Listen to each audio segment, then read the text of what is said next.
Yes, they played the entire game, but he's not integral to the first team. It doesn't feel like right now, because you look at the changes that Ruben Amorim made in the 2 Premier League matches. Mainoo didn't get off the bench in either of them, and he tried a number of different midfield combinations against Fulham, and still Mainoo didn't come off the bench. Ruben Amorim feels that he is competing directly for the same position on the pitch as Bruno Fernandes. Last season, Bruno Fernandes started all but 5 of the 60 matches. But Bruno Fernandes is playing out of position. So, but Bruno Fernandes is playing out of position to accommodate the players they've signed. Yeah. That may change. So why sign them then? If Fernandes was their best player in the playing at number 10, why sign 2 number 10s and play him out of position where he's struggling when they've got a player on the bench who's better in that position? Because when you look at Bruno Amorim's formation, those number 10s are wide number 10s. They're players that need to have pace. That's one thing Bruno Fernandes doesn't have. So the only natural fit, or the most suitable fit for him in that system, is playing in midfield in one of the 2 midfield positions, which means the role of the other midfielder is so important, because defensively you need to do a huge amount.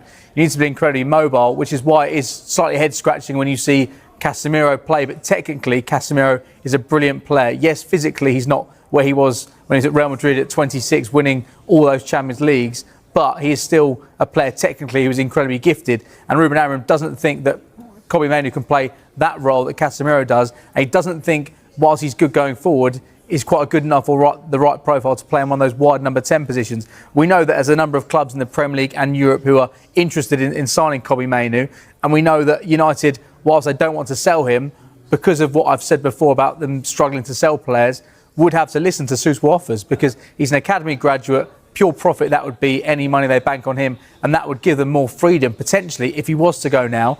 Whilst Ruben Amorim has said that he believes in Mainoo more than we think he does.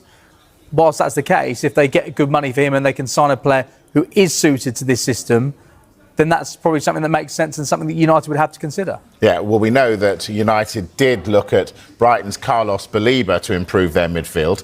Well, Fabian Hürzeler was clear on his midfielder's future in his news conference today. Crazy things can happen in the last week and clubs can get desperate and make big offers, but are you 100% confident that come September the 2nd, Carlos Baleba will still be a Brighton player? Yes. Yeah. If there's a number more than 100, I even would say more than 100. So fantastic. I'm confident. Yeah. Well, that's pretty definitive. Chelsea agree £40 million fee for Man United's Garnacho, but why another forward? Chelsea have agreed a £40 million fee to sign Manchester United forward Alejandro Garnacho. The 21-year-old Argentina international was told to find a new club by head coach Ruben Amorim at the end of last season. Sources from United say the initial Chelsea offer was £25 million, but Garnacho's transfer, which includes a 10% sell-on clause, will now be the club's 4th largest ever sale after Cristiano Ronaldo, Romelu Lukaku and Angel Di Maria. Chelsea will have spent more than £500 million, including add-on clauses, on wingers in just over 3 years since Todd Boehly and Clearlake Capital bought the club. It will be more than £650 million with strikers included, again with add-ons, but there have been significant player sales, with Chelsea likely to fully balance the books this summer on departures. Garnacho's move comes as forward Christopher Nkunku, 27, closes in on a move from Chelsea to AC Milan. Senegal striker Nicolas Jackson is also in talks over an initial loan switch to Bayern Munich, which could include an obligation to buy the 24-year-old.